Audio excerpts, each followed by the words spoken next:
Well, welcome everyone. This is a big day, an exciting day for us. Thank you for taking the time to pause and to recognize the essential role drinking water plays in our lives every day, and that there are many, many people and systems involved in making sure drinking water is safe now and into the future. Today we are here to officially release the first ever Minnesota Drinking Water Action Plan. It's a 10-year framework to ensure that everyone, everywhere in Minnesota has safe and sufficient drinking water. We're especially thankful for the City of New Brighton for hosting us today. Please join me in welcoming our special guests. Senator Kunish, do you want to stand so folks can see you? Representative Jordan. And Representative Purcell? Thank you. And did I miss anyone from the legislature? Okay. So I have the honor of introducing our four speakers today. By the way, my name is Tanny, and I manage the Water Policy Center at the Minnesota Department of Health. So first we'll have Mayor Needfeld Thomas from the City of New Brighton. Then she'll be followed by Dr. Brooke Cunningham, who's our commissioner at the Department of Health. This is the agency that coordinated the development of the Minnesota Drinking Water Action Plan.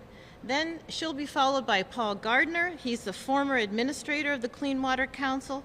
This plan is the result of a recommendation from the Clean Water Council to develop a statewide drinking water plan, which the legislature then appropriated funding for from the Clean Water Fund for the development of the plan. And then our final speaker will be Michelle Stockness. She's the executive director of Freshwater. Freshwater is one of the groups who help gather input from water professionals and community members about how drinking water is governed in Minnesota and how we can better ensure safe and sufficient drinking water into the future. After the speakers, we'll open up for some questions from the media. We'll also have a moment to toast with a glass of drinking water, the future of drinking water in the state of Minnesota. So thank you again for being here today. Two quick notes about why New Brighton is especially a good place for us to meet together today. The mayor will give you some more details on it, but personally, my first 2 cups of coffee this morning were made with New Brighton water. And then professionally, their water tower, which is down on Forestvale, is part of a national competition to win the Water Tower of the Year. So I encourage you to go and vote for New Brighton. And then their Public Works Superintendent, Eric Volt, standing in the back there, he recently received the George Warren Fuller Award from the Minnesota section of the American Water Works Association. This award is given to honor someone who exemplifies engineering, diplomatic talent, and leadership. So congratulations, Eric. All right. With that, I'll invite the mayor to come up, and then I'll ask the speakers just follow each other one after the next. Good morning, everyone. How are you? Great. Well, I'm pleased to welcome you all to the City of New Brighton and to our state-of-the-art drinking water treatment facility, which is actually quite beautiful. Wouldn't you agree? Yes, great. So we're proud to stand here today with our agency partners and drinking water leaders to reaffirm our city's commitment to critical service and a fundamental human right that is from our city to others across our community, which affects every resident, every business, and every visitor. And that is to make sure that we have safe and reliable drinking water. Today is about both, about recognizing the systems that we have in place, and also it's about celebrating collaboration and the work that we're doing together to protect public health. New Brighton has successfully addressed drinking water challenges in the past, and we know the value of planning ahead, collaborating with partners, ensuring financial support, and also making sure that new drinking water facilities are also maintained by a resilient workforce. And we do have some great leaders here today. Could I ask our city team to raise their hands so you can ask any of them any questions? Wave Say hello to everyone. Very good. Thank you. We know that maintaining public trust in our water means being transparent, responsive, and forward-thinking. That is why events like today are so important. They give us the opportunity to share not just what we're doing, but why we're doing it and who we're doing it for. We are glad to be joined by our partners in safe drinking water this morning, and we're excited to launch this plan for the future of Minnesota's drinking water right here in New Brighton. And you all are going to get a chance to have a tour later. So I'd now like to welcome forward Commissioner Cunningham.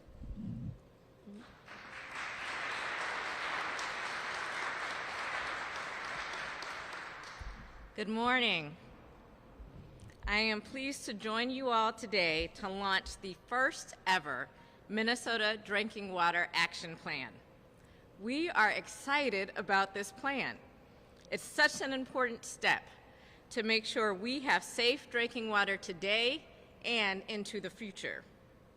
At the recommendation of the Clean Water Council, in 2023, the Minnesota legislature directed the Minnesota Department of Health to coordinate with state agencies and partners across the state to develop the Minnesota Drinking Water Action Plan. The plan incorporates expertise and feedback from the Board of Water and Soil Resources, the Department of Natural Resources, the Department of Agriculture, the Pollution Control Agency, the Public Facilities Authority, the Met Council, and many other water resource professionals across Minnesota. We are so grateful for their input, partnership, and collaboration. We are also grateful for the partnership and collaboration from the University of Minnesota Water Resources Center and Humphrey School of Public Affairs, Freshwater, and Clean River Partners. The Drinking Water Action Plan is a 10-year framework of actions for ensuring everyone, everywhere in Minnesota, has equitable access to safe and sufficient drinking water. We are fortunate in Minnesota to have abundant sources of drinking water. 80% of Minnesotans get their drinking water from a public water system that regularly tests and treats the water to make sure it meets all Federal Drinking Water Act standards. The other 20% of Minnesotans get their drinking water from a private well, meaning that they are responsible for making sure their water is safe for everyone in their household. We want every person in Minnesota to be confident their drinking water is safe, regardless of where their water comes from or where they live. This plan will help us achieve that confidence. The plan outlines how to ensure safe and sufficient drinking water into the future through a framework of 5 goals. The first goal is to protect sources of drinking water. As many of you know, the American Water Works Association celebrates Source Water Protection Week every year to call attention to the importance of ensuring the safety of our drinking water by keeping our rivers, lakes, and wells free from pollution and contamination. Last week was the official Source Water Protection Week, but this new Drinking Water Action Plan highlights how Minnesota is making sure every week is Source Water Protection Week. The second goal of the Drinking Water Action Plan is to establish resilient drinking water infrastructure. The third goal is to ensure safe tap water. The fourth goal is to anticipate and manage emerging risks. And the final goal is to engage partners.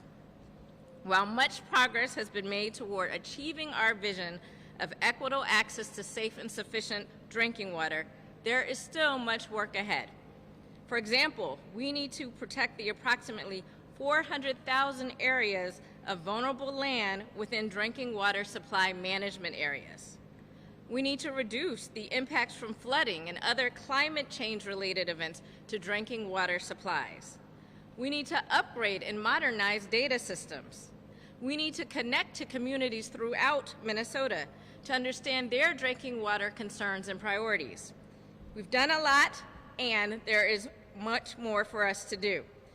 To get there, we need the continued support from our state and federal partners to develop and preserve drinking water standards for public systems, to fund infrastructure improvements, and to provide core funding for our public drinking water program.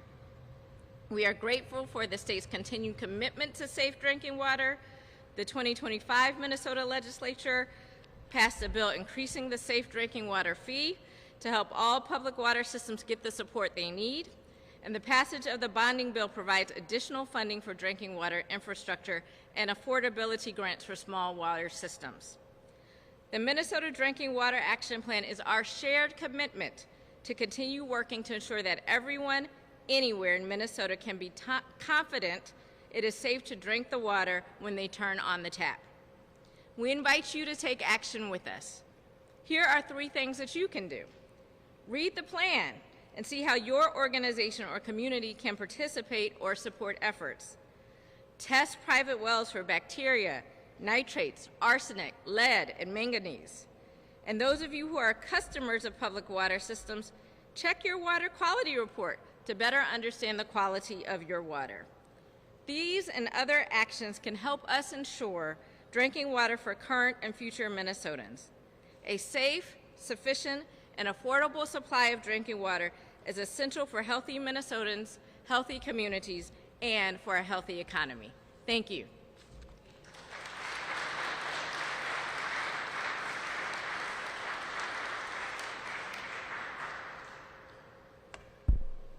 Good morning. My name is Paul Gardner. I'm a member of the Shoreview City Council, actually, 2 doors down, and I'm the most immediate past administrator for the Minnesota Clean Water Council. Welcome to New Brighton's latest new brew pub. It looks great. We have the water. No, I'm just kidding. I'm here with several hats. I served as the administrator for 6.5 years at the Minnesota Clean Water Council, and I'm ably succeeded by Jen Cater, I see over there. And where are my other Clean Water Council peeps? I see several of them. There are 17 members of the public that have been appointed by the governor to serve in the Clean Water Council, and they're assisted by 11 other folks from state agencies, the University of Minnesota, and the legislature to recommend how to use the Clean Water Fund. The Clean Water Fund, which provided the revenue for this Drinking Water Action Plan, is derived from 1/3 of the revenue from the Clean Water Land and Legacy Amendment. The Clean Water Land and Legacy Amendment was passed by the voters during the worst recession since World War II in 2008, and it showed the support for clean water by the people of Minnesota. Now that I'm not a state employee, I can tell you that money expires in 2034. So pay attention. I'm also here as a city council member in Shoreview. I'm the rookie council member, where we're very concerned about things like risk to our infrastructure, and we also get our groundwater from the same source as New Brighton. So, a drinking water action plan. When you say to most people, we completed a plan, yay, they say, isn't that a 3-ring binder on a shelf that has a wish list of things that you wish you could do if you had the money? Well, the nice thing is in Minnesota, because of the generosity of the voters, we actually have a plan to assess the risks to our drinking water and other things with other plans like chloride and lead, and we can actually figure out how to mitigate or avoid those risks in the future, and then we have money to give as grants to help support part of the things that are in the plans. That is the generosity that the voters have provided us. So the health department obviously is the lead on drinking water, but we had the other agencies that Commissioner Cunningham mentioned, because everything is connected. Land use is a critical connector to the safety of our drinking water supply. But in more than 900 communities around the state, with about 800 cities or so, but there are others, public water suppliers, each one of them has or will soon have a drinking water source protection plan, which again is not a 3-ring binder. Well, it is a 3-ring binder, but it has all the action steps they need to take to reduce the risk to their drinking water, whether it's from surface water or groundwater, into the future. We can never guarantee what happens to our water, but we can reduce the risk to our water by as much as possible. The wonderful thing is that these local plans look at everything, particularly land use, and there's really sophisticated tools that can help you, in some cases, figure out what fields, what farm fields, what parking lots are actually within an area that within 10 years could contaminate a drinking water well. That's how good it is, made in part possible by the Clean Water Fund. But now we have a bigger picture, a statewide plan, and other states cannot do this. We have a We did a cost-benefit analysis for the removal of lead in our drinking water infrastructure, and Representative Jordan was great at flogging our three-ring binder around the legislature to point out that we save money by removing lead in our infrastructure. So that is why a plan was useful. We have a chloride management plan, which helps cities figure out how to reduce the amount of road salt and water softener salt that's getting into our wastewater that could get into our drinking water. Now we have a statewide drinking water action plan that helps us assess all of the risks at a large scale, not just at the local scale.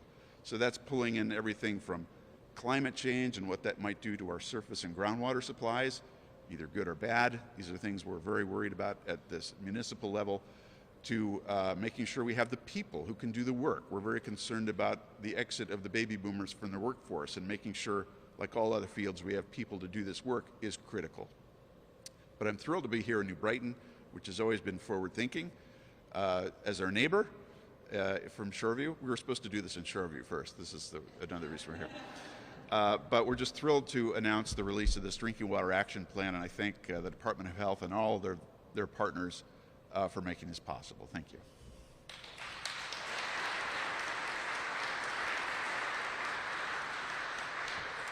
All right. Hi, everybody. I'm Michelle Stockness. I'm the Executive Director of Freshwater Society.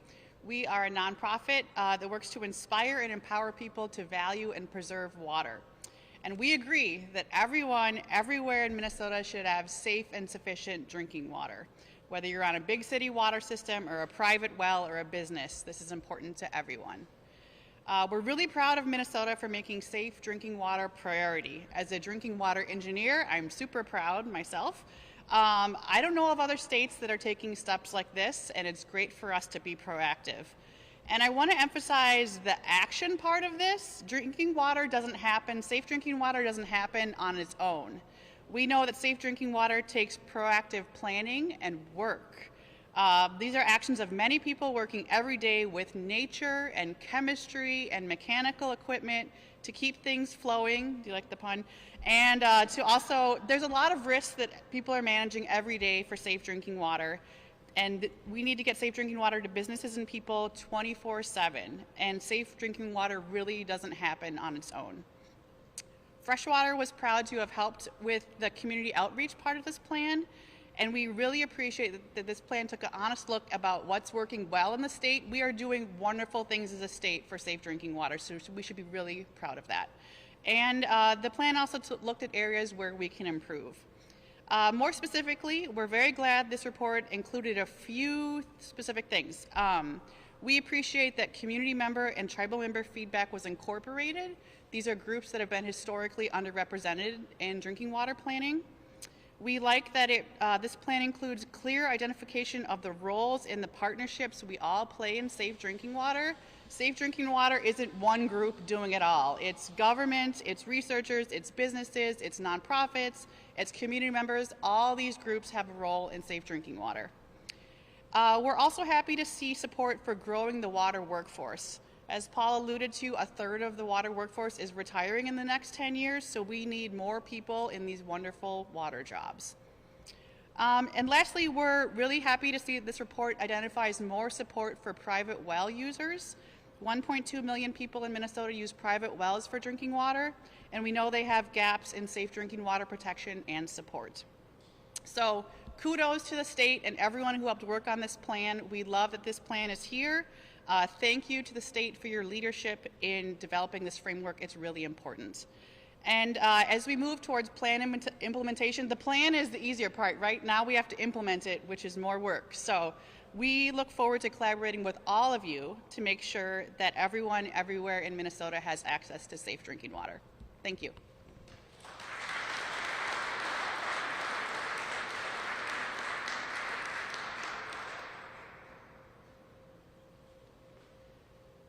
All right, we're going to flip our agenda just a little bit here at the end, and I'll close now. We'll do our toast to drinking water, and then we'll open it up for questions from the media. So, thank you to all of our speakers for their words, to the City of New Brighton for hosting us, and to all the partners who helped develop this plan. I think you can see that MDH coordinated, but there were many, many partners who put the plan together and in turn will help us carry it out.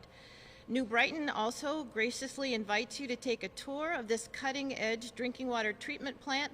Please see Eric, who's at the rear, I think, if you'd like to take a tour afterwards.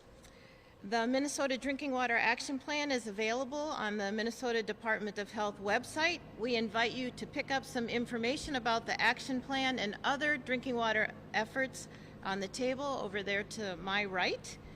Thank you to the media for helping share the word about the importance of safe drinking water and ensuring safe and sufficient drinking water into the future.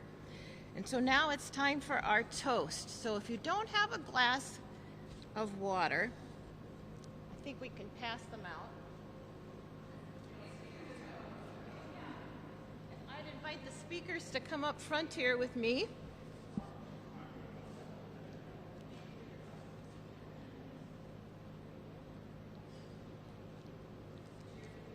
Yep. Yep.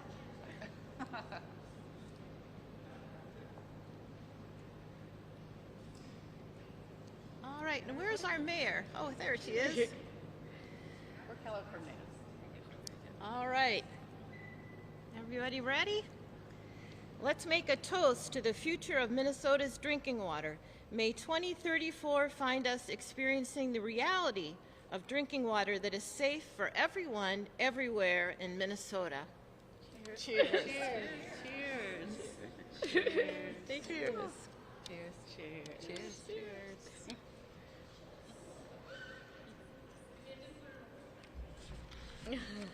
All right. Awesome. I'll invite Amy up. Paul's like, oh, that's good. Paul, it's pretty. Do you like New Brighton beer? I'm teasing. We don't have any brewery. Without good water, you can't have good beer. Are there any questions?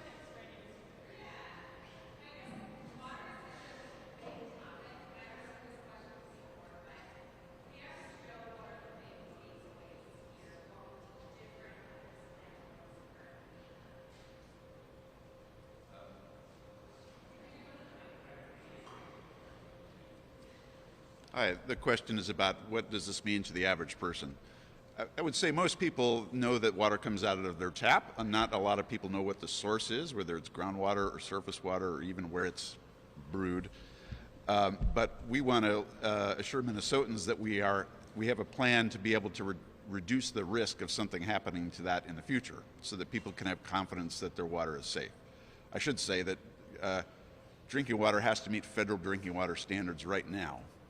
So we have observed in some communities that some people aren't really sure about the tap water when they could be. I just got an email from a friend yesterday in Shoreview asking if she should stop buying plastic bottles of water and use the tap water in Shoreview, and I said, well, of course. And this is true in other communities as well. So we want to let people to know that we have scientific and managerial capability to reduce risk in the future.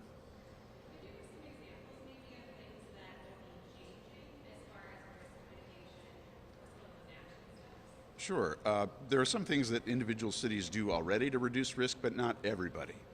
And I'll give you an example. In rural Minnesota, you'll have small towns that have a well, and they might have a few hundred people in it, but they have risks of things like the power going out, which means that then they have to have everybody boil the water. So we've done things with the Clean Water Fund, like having generators so that that water is continuously treated. We have communities that have water that has particular contaminants that are, I say naturally occurring, or geogenic compounds like arsenic, where if it's too high of a concentration, that's a risk. So we want people to be able to test their water to know what's in it, particularly with private well owners. That's one of our biggest risks in Minnesota, is having people who aren't on public supplies like this know what the risks are to their water, testing their water, and taking actions to fix it if they need to. Was that good? You still are, yeah.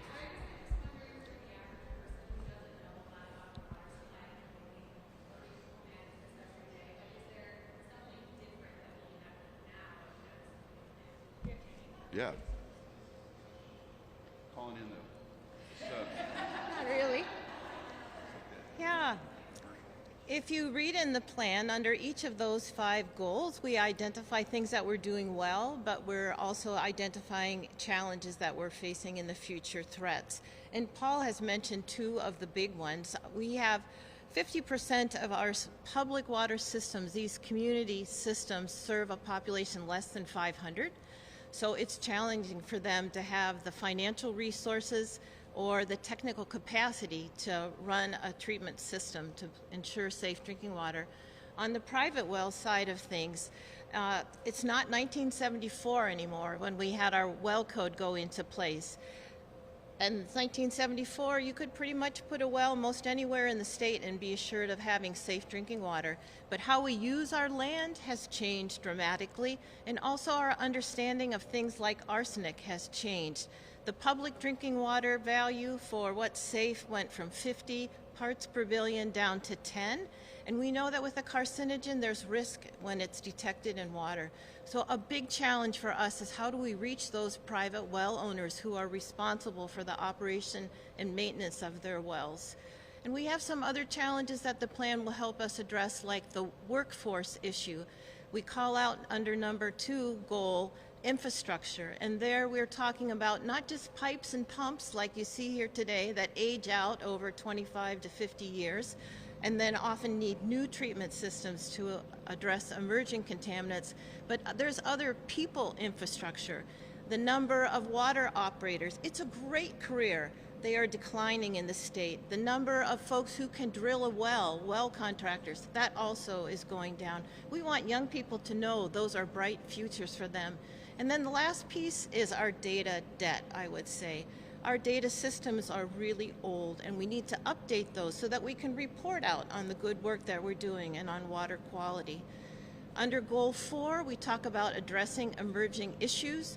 Again, due to Clean Water Fund dollars, we're able to anticipate what is the next PFAS that we're going to find in Minnesota. What is the threat from microplastics? How about cyanotoxins? Those are things that are outside of the Safe Drinking Water Act. And then probably the most important part of keeping our plan from dying a dusty death, or the digital death of that 3-ring binder, is the partnerships that will take it from being a plan into actions out on the ground. All of our Clean Water Fund initiatives require that we have measurable outcomes, and if you go deep into the plan, you're going to see that there are strategies, there are actions, and there are measurable outcomes, so you can hold us accountable for making a difference by 2034.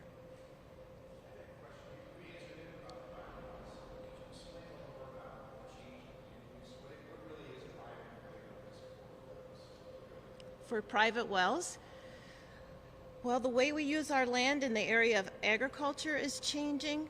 So we're looking at changes in more corn and beans and the kind of use of chemicals and pesticides that are accompany that. That is a challenging area. We work in collaboration with the Department of Agriculture on things like the groundwater protection rule, where we look at community systems where nitrate levels are creeping up, and together with the Department of Agriculture, we work with farmers in those areas to make good choices so that they can have a profitable business. They really are small businessmen, but they can also protect the environment. Those aren't mutually exclusive goals. That in turn will help us protect private well owners. Just, I wanted to add from a city's perspective, if we had a 10 or 15 inch rain here, there are a lot of unaccounted for abandoned wells that precede the well code in the 1970s that would be inundated with whatever floats in there, sewage, motor oil, whatever. So reducing the risk of that is important. We do spend money from several sources to seal those old wells, but we don't know where they all are. So even in the suburbs and in the city, before people got on public water, there are risks there that we haven't had before, or that we could have.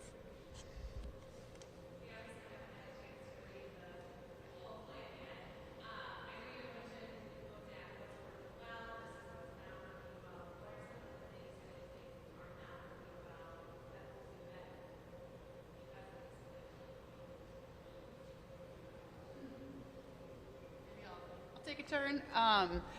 I would say that the biggest thing I'm discovering, I have 20 years as a drinking water engineer, and what I've learned about water in Minnesota is there's so many groups working on so many different things. I think what I'm especially proud of it is this plan is all of us that work in drinking water standing together and saying this is a priority, and we're going to continue to collaborate and partner together. Because it would be really easy just to stay in your own little silo and do your work, but we really need to coordinate more together. And so I'm really happy to see this plan has so much input from so many different groups. And that's what I think is sort of the tricky part of water in Minnesota, is there's so many people that are doing great things, but we need to coordinate more. So I'm happy to see all the input that went into this plan, and we're sort of reaffirming that commitment to safe drinking water and the value of water together.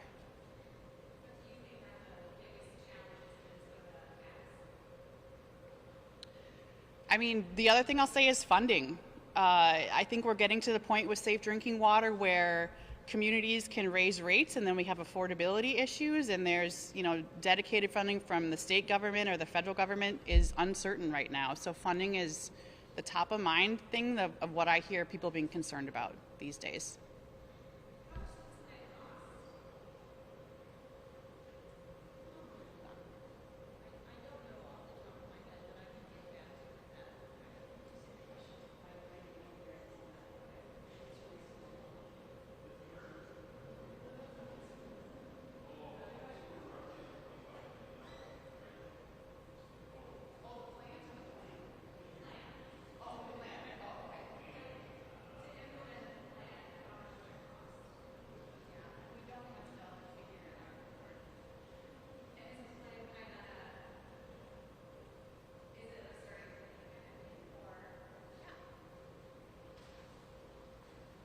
So, no.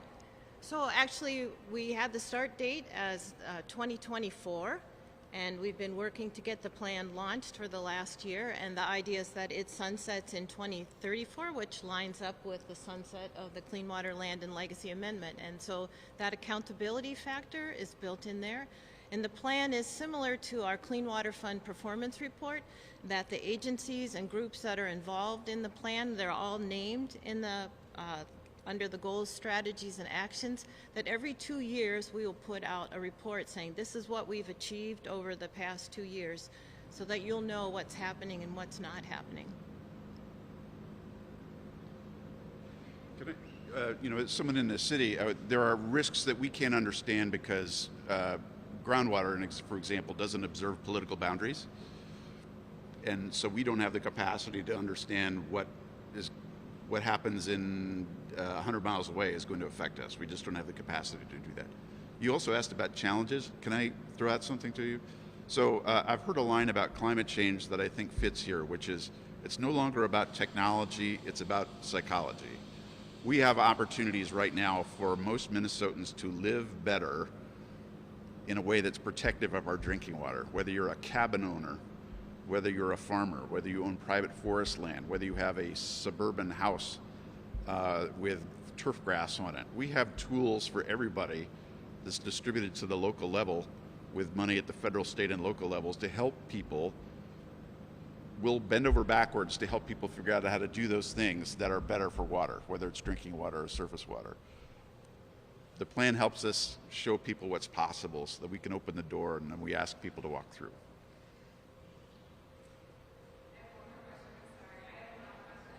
Good.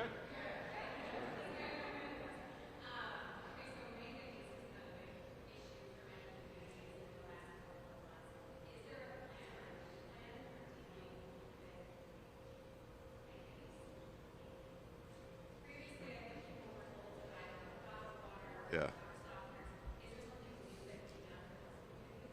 Sorry, this is very shameless, but Shorevie's water plant now removes manganese, so we took care of that.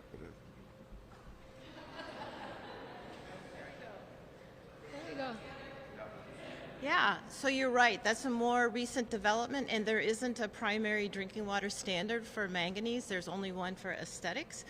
And so our folks in the area of our department that does health risk assessment develop values for what's safe to drink over a lifetime for an adult or for an infant. So we have those values, that science to stand on when we advise community water systems about it. It is not a regulatory value at this point, so cities have the option to test or not to test for manganese. Likewise, they have the option to treat or not to treat for that. Because of the relationship between our district engineers and those communities, and because those communities, they want to serve a trustworthy product to their customers, most cities have opted to test for it and are looking for ways to fund treatment for it. With our colleagues at the Public Facilities Authority, we have changed the requirements for how you get a grant or a loan out of our state drinking water fund to be able to fund treatment for manganese. That wasn't possible in the past because it wasn't a federal standard. So we're taking steps in that direction. Some states have their own regulatory values for drinking water contaminants. We don't in Minnesota. One of the things that this plan says is we should thoughtfully consider whether that would be a help to us here in Minnesota.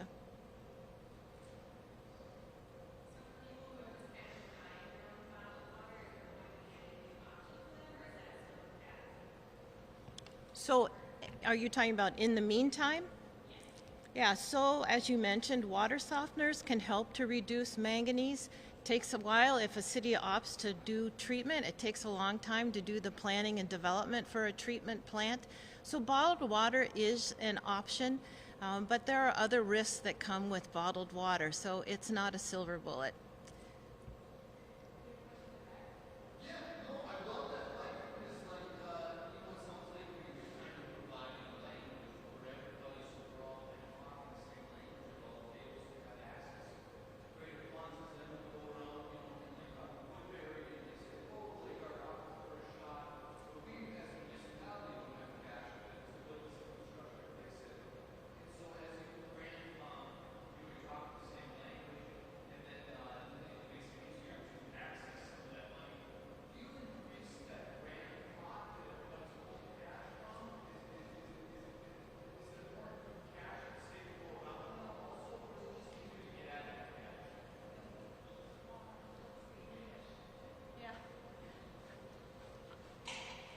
I don't know all that much about the State Drinking Water Revolving Fund. I know that there are dollars that come from the federal government that are portioned by a certain equation to the state of Minnesota. And then our legislature also stands up and contributes to that. I believe there has to be some kind of a match. And if you know, I'd welcome you to come and answer that question. Yeah, hi everyone. I'm just here to learn about this drinking water plan, so I can't comment on that. But in terms of the legislature, my name is Sydney Jordan. I represent Northeast Minneapolis and Southeast Como in the Minnesota House. And in 2023, I was the chief author of House File 24, which predominantly worked on establishing a fund under the drinking water revolving fund and PFA to replace lead service lines. As part of that, it did grant municipalities up to $3 million for contaminants of emerging concern, which does include manganese. And there are communities across Minnesota. We've heard about Mound and Northfield and Shoreview, I guess, is a new one for me today, that have been working to address that. We did receive money from the Bipartisan Infrastructure Act that Congress passed to do some of that grant work and work to start replacing that. The state also did put in money, $240 million in 2023. The state did provide an additional $2 million in the last not bonding bill, but jobs bill. It is the state's goal to continue to put in money into this fund under the Drinking Water Revolving Fund to continue to update that infrastructure, primarily around lead. But when we update our infrastructure for lead, we're also updating our infrastructure for other contaminants of emerging concern. So it is my intention as a legislator to keep pushing for that funding. We've had great bipartisan support pushing for that, but it does remain an ongoing job that the legislature needs to continue to step up and do. And ideally that our federal government will continue to step up and do. They see the value in replacing our drinking water. We know that it's small communities. We know that it's the wells. It's all of these areas. So we all need to start investing that money and continue to prop up the Drinking Water Revolving Fund.